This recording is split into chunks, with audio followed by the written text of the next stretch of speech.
As we gather to celebrate the holidays, many Iowans are struggling to put food on the table. We'll talk with two leaders working to fight hunger and food insecurity on this edition of Iowa Press. Funding for Iowa Press was provided by Friends, the Iowa PBS Foundation. Banking in Iowa goes beyond transactions. Banks work to help people and small businesses succeed. And Iowa banks are committed to building confident banking relationships. Iowa Banks, your partner through it all.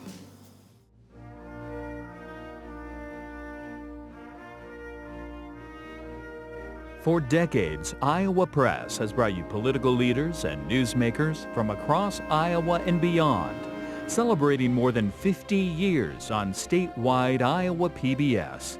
This is the Friday, December 5th edition of Iowa Press. Here is Kay Henderson. Food banks and feeding organizations have been headline news over the past couple of months. Our guests today are people who have inside knowledge, can give us context on how those organizations function. Welcome to Tami Nielsen. She is president and CEO of the Food Bank of Iowa. She's worked in various roles at the food bank over the last decade. She became the organization's leader this year. Also joining us is Kathy Underhill. She is CEO of the Des Moines Area Religious Council, or DMARC, a leadership role she took over the summer. She spent more than 20 years working on hunger issues within government and nonprofit organizations, most recently in Colorado. Welcome to the Iowa Press table to both of you. Thank you. Thank you. Joining our conversation is Erin Murphy of the Gazette in Cedar Rapids. So speaking of context, we wanted to start by helping our viewers kind of get a full understanding of not just the work you guys both do, but the people that your organization serves. So Tami Nielsen, we'll start with you. Kind of describe, if you wouldn't mind, the Food Bank of Iowa's service area. Well, the Food Bank of Iowa is one of 6 Feeding America food banks in the state of Iowa. We cover 55 of Iowa's 99 counties, and we have 700 partners across those 55 counties, 14 of which are jointly served by DMARC as well. And we're a large distribution center. We procure food by the truckload. It's our job to bring food in the door, keep it safe, and deliver it directly to the doors of our 700 partners, who then hand the food to people in need. All right, and Kathy Underhill, tell us a little bit about DMARC, who you serve, and maybe how your work may vary slightly from the Food Bank of Iowa. Sure, yeah. So DMARC is an interfaith organization. It's had a food pantry network for almost 50 years. We have a network of 14 food pantries and work in close partnership with Tami and her organization to distribute food out to people in need. All right, and I also wanted to just sort of set the scene from both of you here with the need that's out there right now. And Kathy, I'll start with you on this one. We heard a lot in the news over recent weeks about the need for food assistance in general, and then amplified by the federal government shutdown. Just November recently, how great was the need out there? It was unbelievable. I mean, I just kept using the word unprecedented, and in the truest sense. We broke 50-year records, and we would break a record, and then the next day we would break that record. The number of people pouring into the food pantries was just unreal. Yeah. Tami, we had a similar show about a year ago with your predecessor, and at that time we were talking about highest rates of needs ever. Did you see the same thing? Are we breaking those unfortunate records again? Absolutely. Kathy is absolutely correct. And that happened across our 55 county service area. It wasn't something necessarily just a Polk County issue. The need just really surged at a level that we had never seen before. We typically deliver about 100,000 pounds of food to our partners each day. And during this last 6-week period, or during that shutdown especially, we were delivering about 160 to 170,000 pounds of food. So it really stretched, our team, our capacity, certainly our trucking capacity, but we got the food out the door to our partners who needed it. Yeah, I guess, could you elaborate on that a little bit? Because like I said, it seems like each year we're talking about new highs. Is there one thing that's driving that? And we're going to get into, various details and things that have been going on. But, from a big picture view, what's going on here? Well, there are a number of things, but really we have seen a steady increase in needs since April of 2022 when those pandemic-era benefits stopped. And so the records started at that point, and we were doing the same thing where it was month over month, the need was growing. And you couple that with high prices, there are about 37% of Iowans who don't make enough money to make ends meet. And so that living wage issue and just the cost of living has increased at such a level that wages aren't keeping up, even if you were making ends meet previously. And so there are just a number of factors. And then that government shutdown, created a whole different animal. Kathy, let's talk about inflated food prices in particular. How has that impacted the people that you serve? Quite a bit. It impacts two ways. One is they go to the grocery store, their dollar is not stretching as far. It's going to impact the food choices you make. As a mom of kids, if you have $1 to spend, are you going to buy one plum or are you going to buy a box of mac and cheese? If my goal is to have my kids go to bed with a full belly, it doesn't matter what nutrition education I've had, I'm going to pick that box of mac and cheese every time. So it's not just the quantity of food, but it's also the quality of the food that we see. And Tami, how has it affected the type of food that you're able to procure? Well, we're seeing the same things. We deal with wholesalers and manufacturers as we purchase food. Right now, purchased food makes up about 57% of our inventory. That's at an all-time high as well. USDA food makes up about 10% of our inventory. And typically in a regular, normal year, it's 25 to 30% of our inventory. So we're getting less USDA support at a time where we need more food. So we're procuring more food. We buy it by the truckload. But we have to make decisions around everybody, a lot of our partners ask for ground beef. It's something that us Iowans, we can make about anything with a pound of ground beef. And it is so costly right now that we can procure 5 truckloads of chicken for what would cost 1 truckload of ground beef. And so we make those decisions. We can feed many more people with the chicken than we can with the ground beef. We are a nutrition-first food procurement organization where we look for those things that have the high nutritional value because if you're living on a budget or you're living in poverty, making those hard decisions at the grocery store, we have fresh produce. We have milk, we have meat, and so we have a well-rounded inventory so that if you are using SNAP benefits, you can fill in at a pantry with those highly nutritious food that are expensive. Tami, how do you get this food? I assume that the Feeding America network, which the food banks are part of, has some sort of gift from a manufacturer, let's say. Then how do you at the Food Bank of Iowa get in on getting a piece of that? Well, Feeding America, they do a lot of food procurement, at the national level. And so there's a Feeding America grocery portal that our food sourcers can order off of, and then we have the food delivered to us at the food bank. And so Feeding America can procure food. They can guarantee a certain number of truckloads that would go out to the 200 Feeding America food banks, so we get really good pricing. But we still have to pay the freight to get it here and those kind of things. So even those costs are going up. And so as we look forward in our budget, we're spending more monthly right now purchasing food than we did the entire year of 2019. The level has just surged to such a degree that our purchasing level has tried to meet that demand, and it's quite difficult. But the community has really stepped up and done a lot of, supporting us, especially during this government shutdown period. And so we are able to continue to procure food at a high rate to get it out to our partners, to get it to the folks who need it. So Kathy, you run a completely different kind of operation. How do you get the food? So about a quarter of our food we get through Food Bank of Iowa. Which is a really critical piece for us.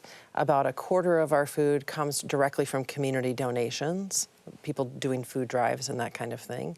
And then about 50% we're purchasing wholesale. from donations that you get from? Yes. Let's dive back a little bit now into the recent shutdown. And I'm wondering, Kathy, I'll start with you. Are there, obviously we're out of that now, but are there lingering impacts? How disruptive was that, I guess? And then are you still getting out from underneath the impacts of that?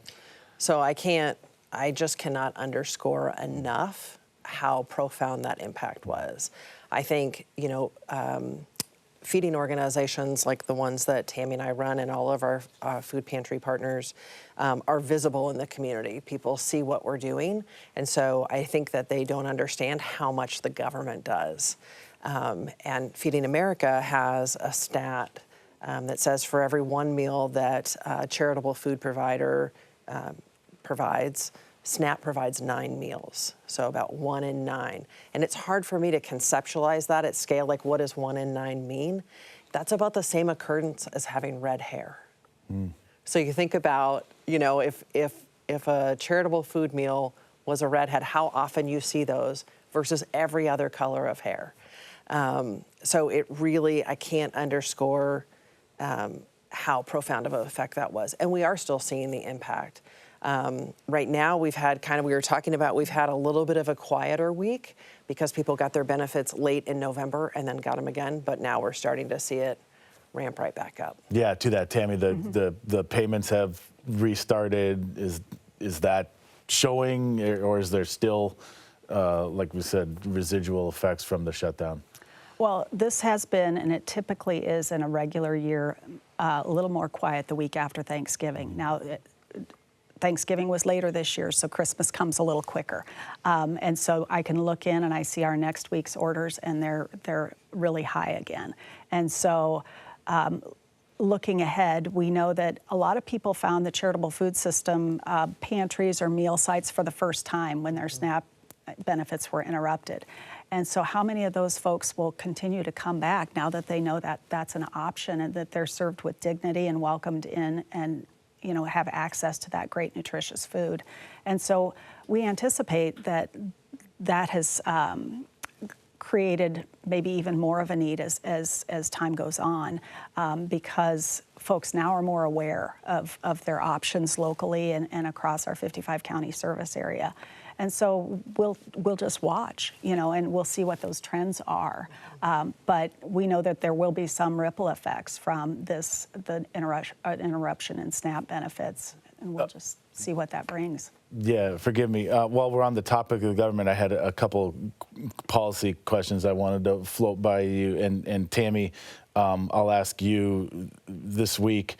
USDA Secretary Rollins was talking about the SNAP program and potential changes the federal government might make, unspecified yet, but one of the words that I wrote down here that she used, that she talked about the government having an opportunity to deconstruct the program. I'm just kind of curious your view of the SNAP program and how relevant it is to your work, and when you hear about potential changes being made, what you would advocate for or against.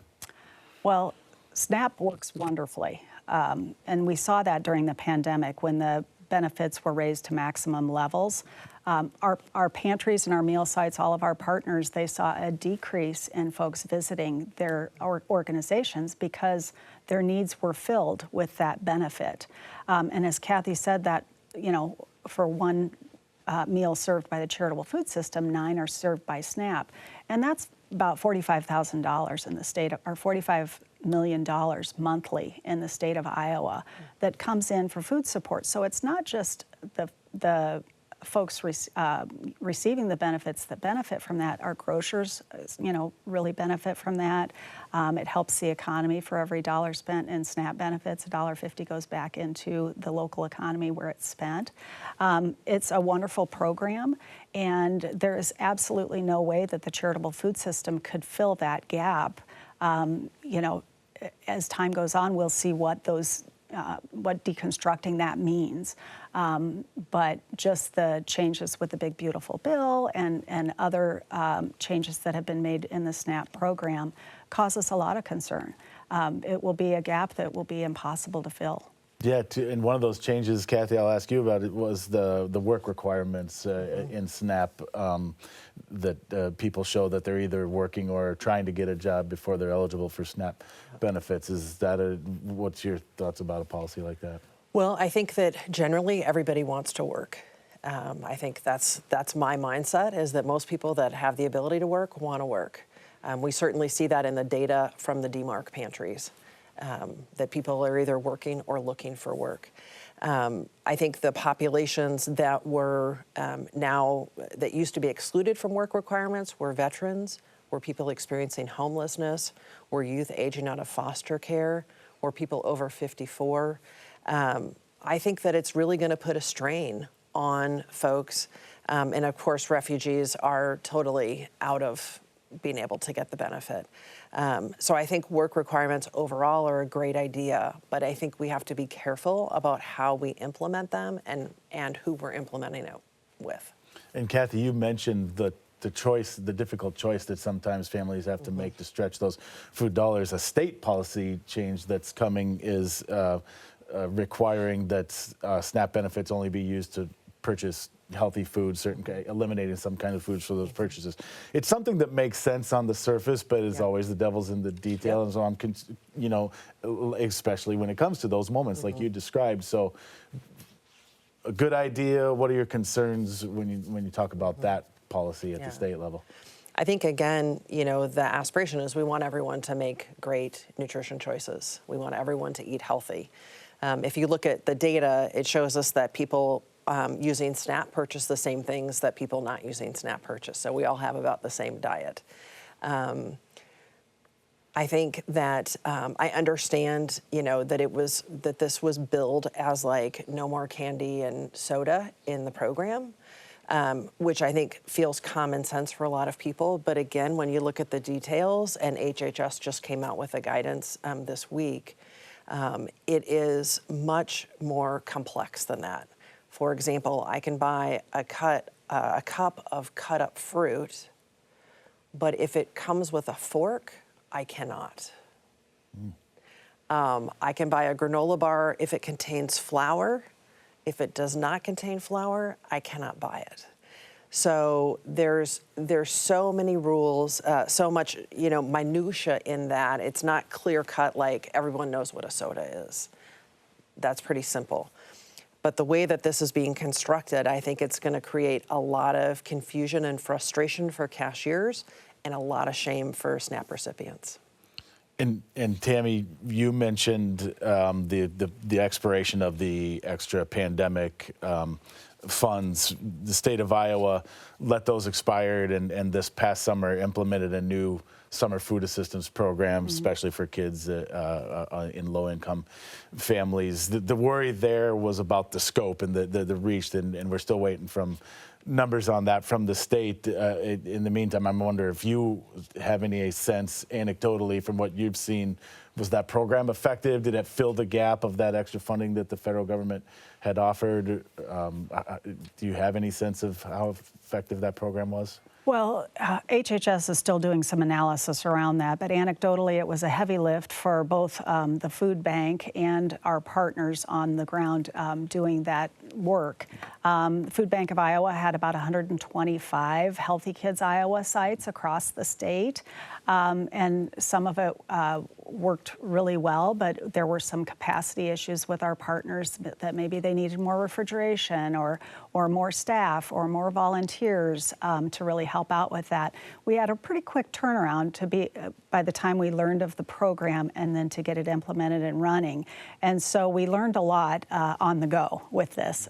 So we made adjustments as we learned, and we know we served a lot more families for the first time, a lot more kiddos accessing services than what our normal pantry partners would see, and so it was effective in that way too.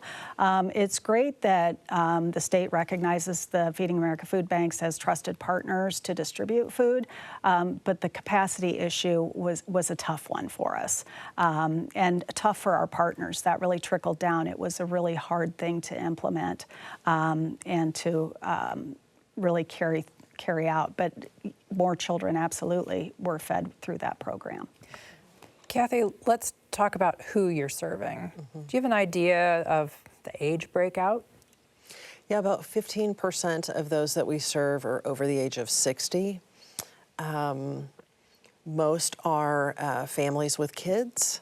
I don't have the exact percentages in my head, but it's generally, again, I think, there's can be this perception of us and them, like people that are experiencing hunger are somehow different than us, and really it's just us. So it's who is the teacher's aide in your child's classroom, who's cutting your hair, who's delivering your package, who's tending your baby at childcare. That's who is experiencing hunger in Iowa. Tami, the numbers that she has, does that sort of correlate with what you see in the 55 counties that you serve?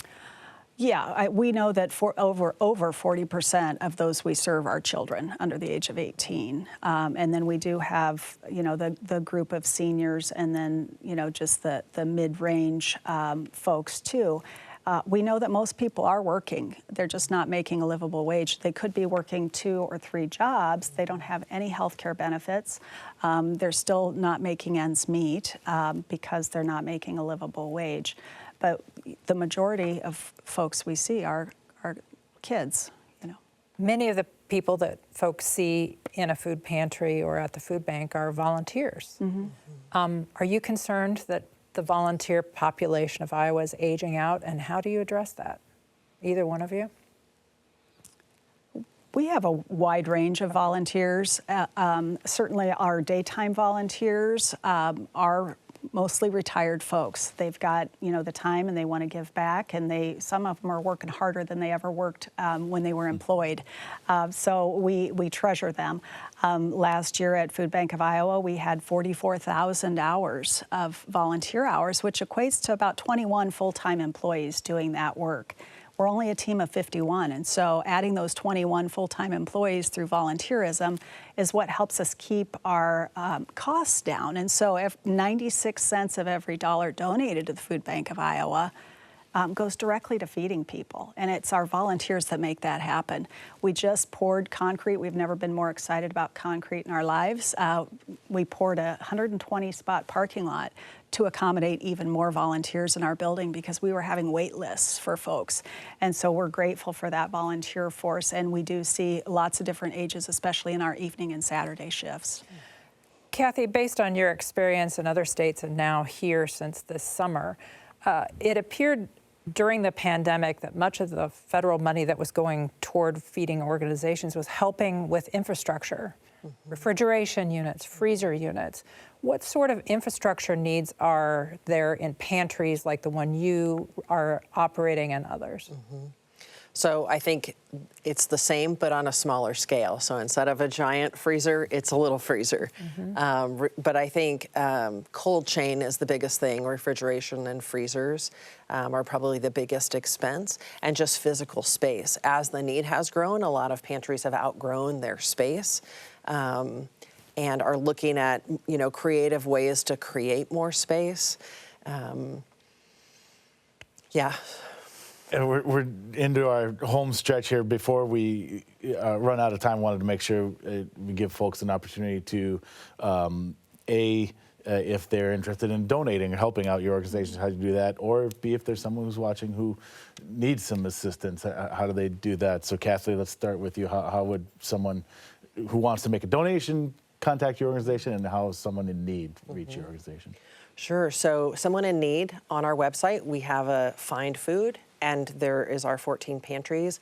If you need a bigger spread than that, please go to Food Bank of Iowa. They have a Find Food, and it'll cover their whole service area. If someone wants to donate, again, you can go online. It's DMARCunited.org. And one of the things that I would plug is on our website, you can sign up for advocacy alerts, because that's one of the things we haven't talked a lot about today is policy work. If we want to really change the situation, it's going to come down to policy. So I encourage people to engage in policy. And just about a minute ago, Tami, the same information for your Food Bank of Iowa. Yeah, so if you go to foodbankiowa.org, you could go on to our Find Food page. So if you're in Kossuth County or O'Brien County or wherever you are, you could just type in your zip code or your address, and it'll tell you the partner nearest you.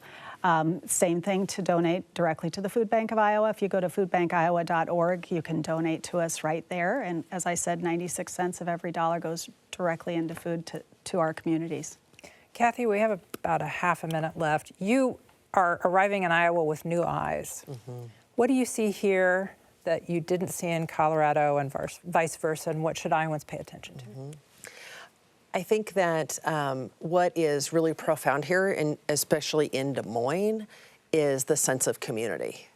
I think how people pull together, seeing how people pulled together during November and the SNAP crisis was quite amazing. And you're relatively new to being the executive, about 15 seconds. Is there something new that you've seen that you didn't expect now that you have the perspective of leading the entire organization? Well, there have just been a lot of new and different things that have happened with Healthy Kids Iowa and then the government shutdown. Those were brand new things, new issues that I was grateful that I at least had, the food banking experience behind me to know how to deploy resources and get the teams running to the level that we needed. I'm not surprised by much anymore because new things just keep coming our way, and somehow we tackle them with that community support and investment in the health and welfare of our Iowans. Yeah. This may not be a surprise, but we are out of time for this conversation. Thanks to both of you for being here. Yeah, thank you. On behalf of everyone at Iowa PBS, thanks for watching today.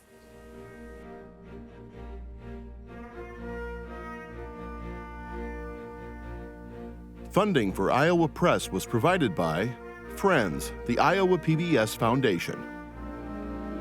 Banking in Iowa goes beyond transactions. Banks work to help people and small businesses succeed. And Iowa banks are committed to building confident banking relationships. Iowa Banks, your partner through it all.